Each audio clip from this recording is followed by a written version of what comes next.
What are the chances that Jalen Hurts outplays Mahomes? I think almost 0%. Are you sure about that? Because I expect Patrick Mahomes Sunday to do what people of his caliber do. Running around, way back there, throws as he gets hit. It's up there, and it is nearly. Second and 14, four-man rush. Mahomes pressured again, sacked again. Looking, firing, intercepted, picked up by Cooper DeJean. And if I think Jalen Hurts is going to play average, above average, very well even, I think he would have to play better than he played in the first Super Bowl. No, Nick Wright. Jalen Hurts doesn't have to play better. What has to happen this time around is the defense has to play better. I swear these guys really don't know anything about sports. They just say things and hope that they're right. And the fact that the Eagles have the number one pass defense, to me, is not that relevant. Because we have seen Patrick 3 times in the playoffs against teams with the number one pass defense, and they've scored 37 points per game in those games. Pressure again. Mahomes in trouble. Mahomes sacked again. Here's Mahomes. Four-man rush over the middle, and it's intercepted again. Possession or 2 in the game. Mahomes looking around, pressured again. Mahomes dropped again. Mahomes, far side of the field. It is knocked away. With the dagger. Hurts going deep for it all. Devontae Smith. He has got it. Fatality. Show with a proper celebration for Luka's Laker debut. I'm here to tell you right now, we don't care. Let me tell you We don't care.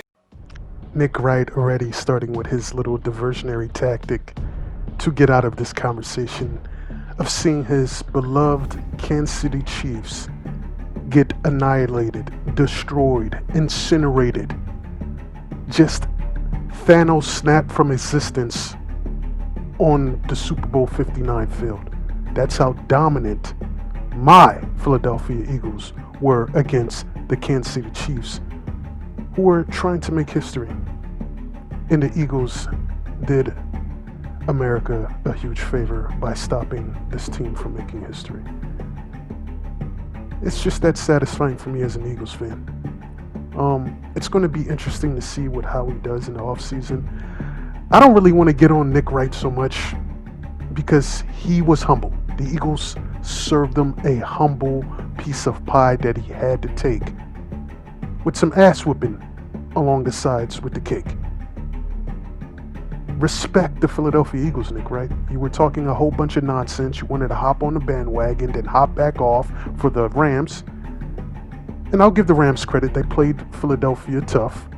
But just like in Super Bowl 57, the Eagles don't get credit for almost beating the Chiefs. The Rams don't get almost credit for beating the Eagles. You have to win the game, which the Eagles did. I really want to talk to my Philadelphia fans who are in the younger generation. I grew up with the Andy Reid era. Not even the Andy. I was before the Andy Reid. I would say towards the end of the Ray Rhodes era. I remember the 3-13 seasons. This wasn't always a thing in Philly where the Eagles were consistently good for this long. If you're in your early 20s, this wasn't a thing back in the late 90s. When Andy Reid got there, I know a lot of people hate Andy Reid and Angelo Cataldi. For the people that know that name, you know who I'm talking about. I'm going way back. He hated Andy Reid. Andy Reid built the foundation for what you see what the Eagles do now. They build through offense and defensive line, and it came to fruition in both of those Super Bowls. I just want y'all to enjoy it, embrace it, and just have fun with it, bro. If you're a Philly fan, I'm a Philly fan. I'm still on the Super Bowl high. I got to find a way to come down, so I've been watching some of the old classic games from the early 2000s. It's somewhat in chronological order. I've been having fun with it. So Nick Wright got served humble piece of pie. Let me know what you guys think in the comment section.